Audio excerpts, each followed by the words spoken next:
Okay, radical expressions and rational exponents. So we're going to look at, if you remember, we did back in Algebra B, we did some simplifying of rational expressions, or radical expressions, and we're going to look like that. And we're going to also look at what happens when we have an exponent that's a fraction or is rational. And we're going to look at how we can simplify those things. So most of the time what we've worked with has been square roots, but sometimes the roots are different than a square root. And they might be cube roots, which is something we've worked with at different times. Could be fourth roots, fifth roots, could be a lot of different ones. So it says the nth root of a real number can be written as the radical expression, the nth root of a. And if you're looking at your calculator, this is on your calculator, that if you want to do an nth root, it is when you go to the math, hit the math key, you'll see that there is on number 5, it gives you options for the nth root. And so if you selected that, selected number 5, then it would give you the option to put a number here. So let's say we want to do like the cube root of 8. Okay, we can put a 3 there and put an 8 here, and we would get 2. Okay. Or if you want to do the fifth root of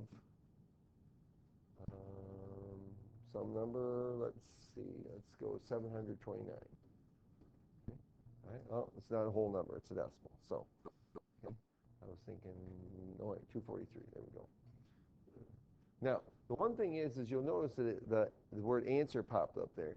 And so really what you want to do is if I put in 5 first, if I want to do a fifth root, if I put in 5 first and then hit that button, it puts that 5 in that spot there. And the fifth root of 243 is 3. Okay, there we go. So that number there that goes in that spot is called the index. Okay, so whatever you're doing the root of, it's called the index of the radical. And a, the number you're taking that radical of, is called the radicand. When a number has more than one root, the radical sign indicates only the principal or positive root. So even when we have even roots, if I was solving an equation, I could get plus or minus. But when it's just written there, we're going to do just the positive or the negative. So here are some numbers and types of root. So if I have an odd index, then there can only be one real root. So like if it says the third root of 8 then that is equal to 2. If it's an even index and a positive radicand, in other words, the number under the radical is positive, then you're going to have 2 real roots, one positive, one negative. So it says the real fourth roots of 16 are positive 2 and negative 2. If you have an even index and a negative radicand, okay, that's just like taking the square root of negative 5. Can you take the square root of negative 5? No, because we know we can't take the square root of a negative number, so there would be no real roots then. Okay. And if we have a radicand of 0, then the answer is just 0. So here it says finding real roots. Okay, letter A. It says find the 6th root of 64. And what that means then is that we want to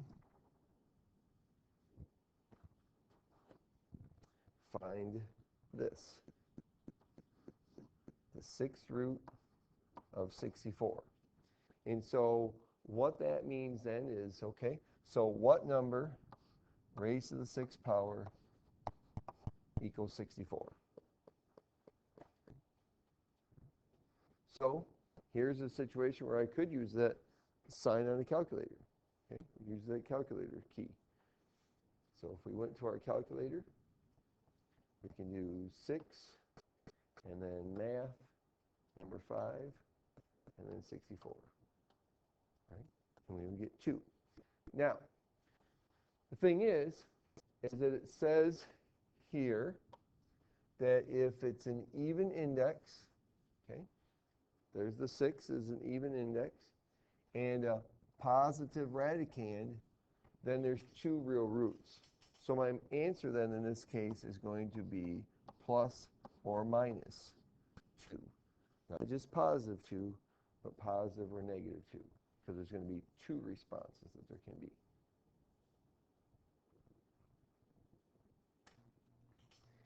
Cube roots of negative 216. Okay. So we're looking, the index is 3, so it's positive, or so it's odd. So I have an odd index in this case, it's 3. So if I have an odd index, it says that an odd index says we have 1 real root. So the cube root of negative 216, the cube root of 216 is 6, so this is going to be negative 6. And you could type that right in your calculator and it would give you the right answer.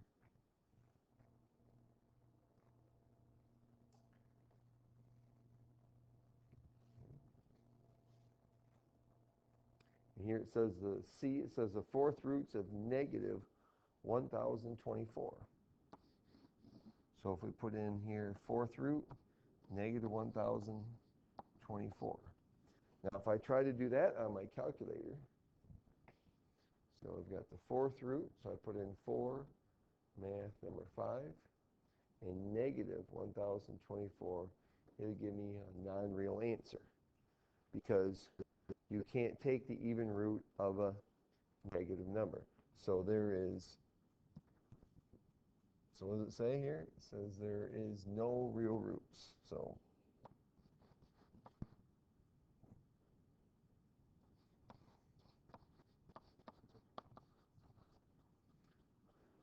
this would be the situation where if we're working with it, we'd have an I in our answer, because it's an imaginary or a complex answer. But we're not going there at this point in time. Okay. Because of this reason right here.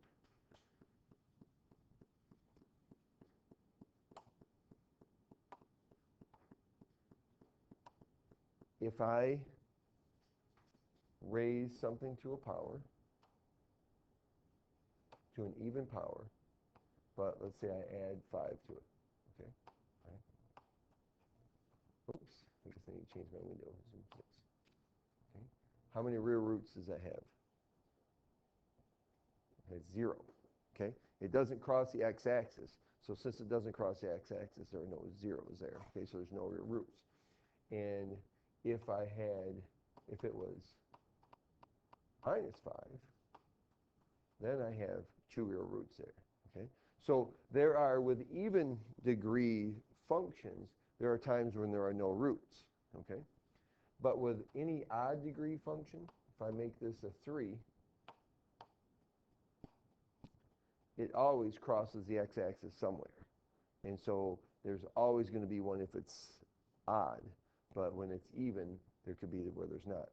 So this would be like, if I, like letter C would be like the equation that would say x squared plus 1024, for instance, or x, I should say x to the 4th plus 1024 equals 0. That would be the type of equation that would go with this, okay? And so as soon as I subtract 1024 then, okay? But the point is it's not factorable, where up here, if I had x to the 6th minus 64 equals 0, okay, that would be factorable. Okay.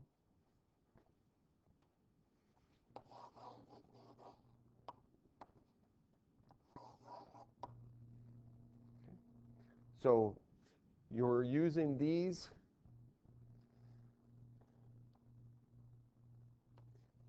rules here, okay, to go along with it. Look at what the root is, or the index. Is it even or odd? Okay, is the radicand positive or negative if we have even ones? Okay. Now, properties of square roots. You may remember these properties of square roots that we did back in Algebra B. We spent a lot of time on them. And when we were simplifying radicals. And some of the rules that we did for simplifying radicals back then is we're going to use those same ones now. It doesn't matter what the index is as long as you're using the same index. So if you remember, we worked back there. We had like the square root of 25 over 16. I could use the quotient property and write that as the square root of 5/4.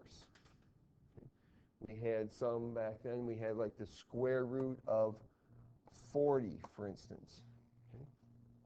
All right. If you remember the square root of 40, that we could write that as the square root of 4 times the square root of 10. Remember, we would break it up into the largest square that would go into that number. And then this would be 2 times the square root of 10. Because I can take the square root of 4. Can't take the square root of 10, so I leave it under the radical, but I can take the square root of 4.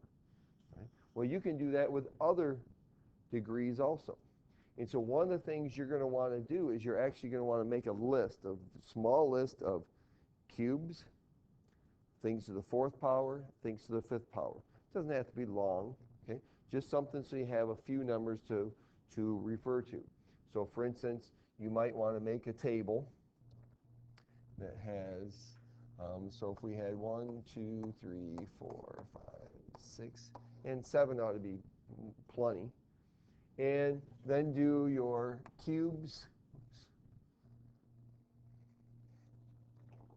Okay.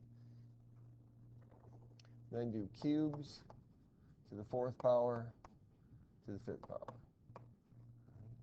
So just make a little table with those numbers. So here we've got 1, 8, 27, 64, 125, 216, and let's see, that's 343. I think that's right. Yeah. Okay. And then do a couple of them to the 4th power. You don't have to do very many of them. 1, 16. 3 to the 4th is 81. 4 to the 4th would be 256. And 625. Those ought to be enough. Okay. Just do 5 would be plenty. Right?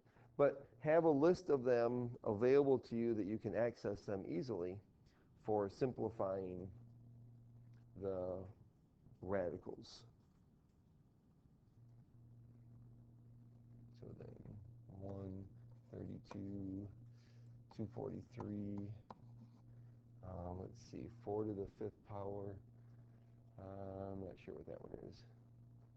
It's like 1,024. Yeah, 1,024. No, that's not right. Yeah, it is. 1,024. And this one is 631.25. Okay, just a few of them, just to be able to get the access. So you should also have squareds too. So if you have squares, and I think you should know the squares. So, all right. So let's look at simplifying a couple of these. So, all right. Here we've got the 4th root of 81x to the 12th.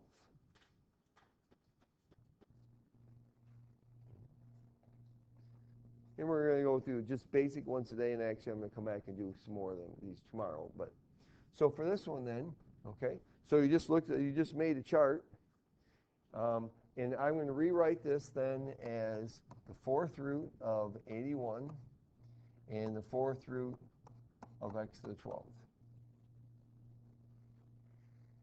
Okay, what's the 4th root of 81?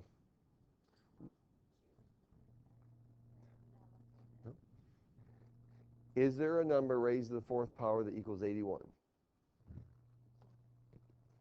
Yes, there is. 3 is. Okay. 3 to the 4th power is 81. So this part of it is equal to 3. Now, the 4th root of x to the 12th. Now, when you're simplifying that, you want to think about it this way, right?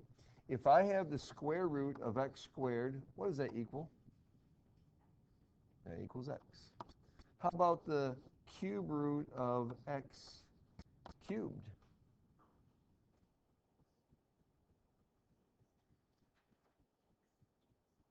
That's x also, isn't it?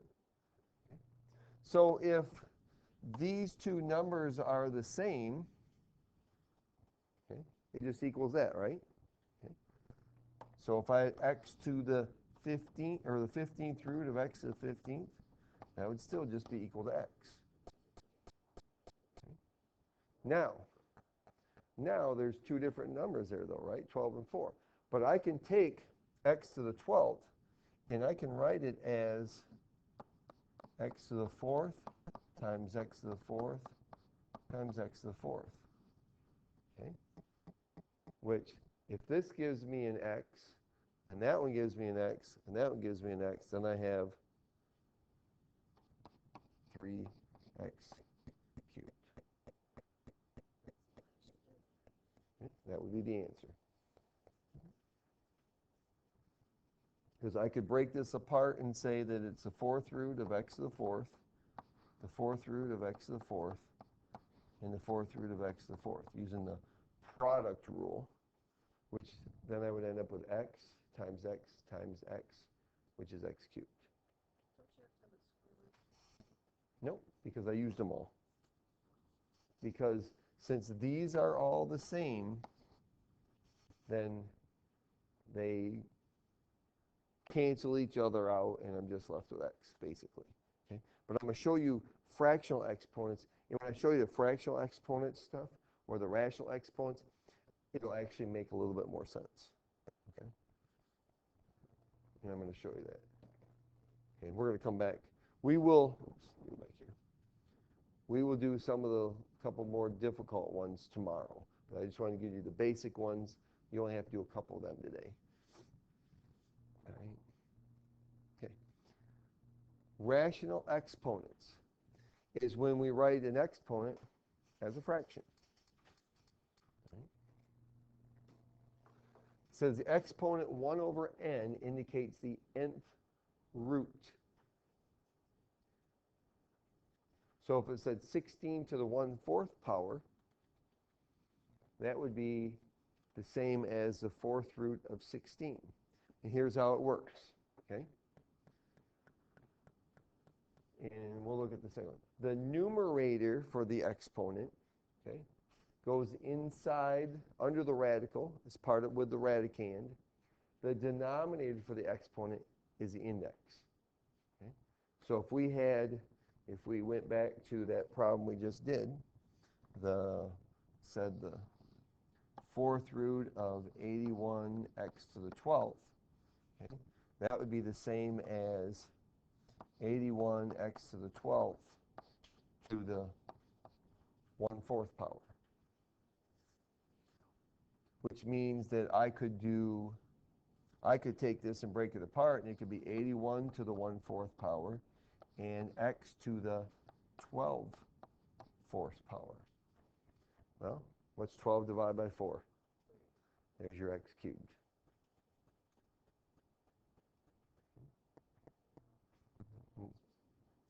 What's that?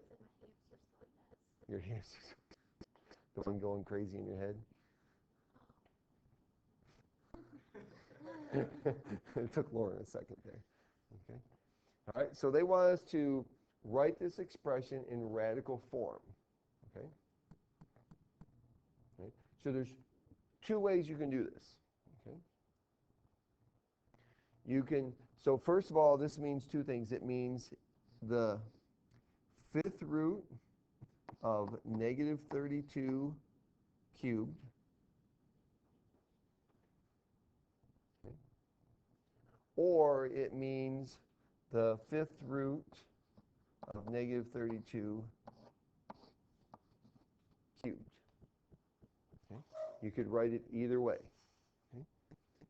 And they will both give you the same answer. Now, which way is easier depends on the numbers. Because do you know what 32 to the 3rd power is? I can type in my calculator, right? Okay, but we want to be able to do things without a calculator if we can. Right? Do you know what the 5th root of 32 is? Well, that's a little bit easier number to work with, though, because actually, if I look at this chart I just made, what's the 5th root of 32? 2. So the fifth root of negative 32 would be, or negative 2. Okay. So here I have negative 2 to the third power. And do you know what negative 2 to the third power is? Okay. So the answer is negative 8. Okay. But if I did it the other way, I don't know what negative 2 to 32 cubed is. I would actually have to use my calculator. So I could do negative 32 raised to the third power. And then I'd have to do the fifth root of that number.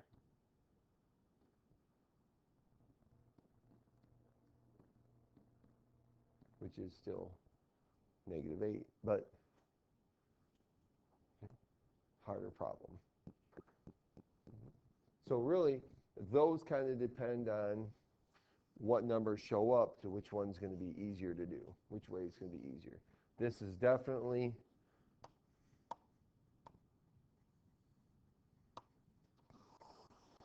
much easier in this case.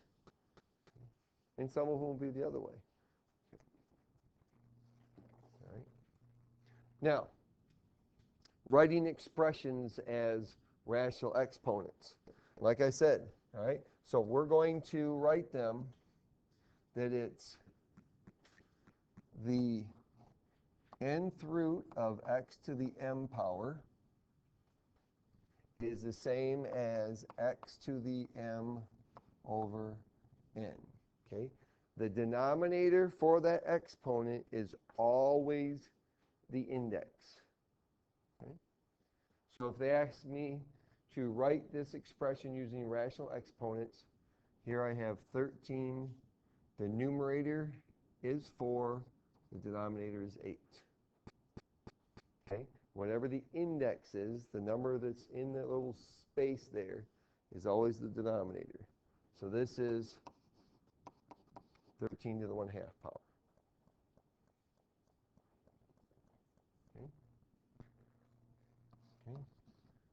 Letter B, here we have 13. The denominator is 5. The numerator is 15. So that would be 13 cubed.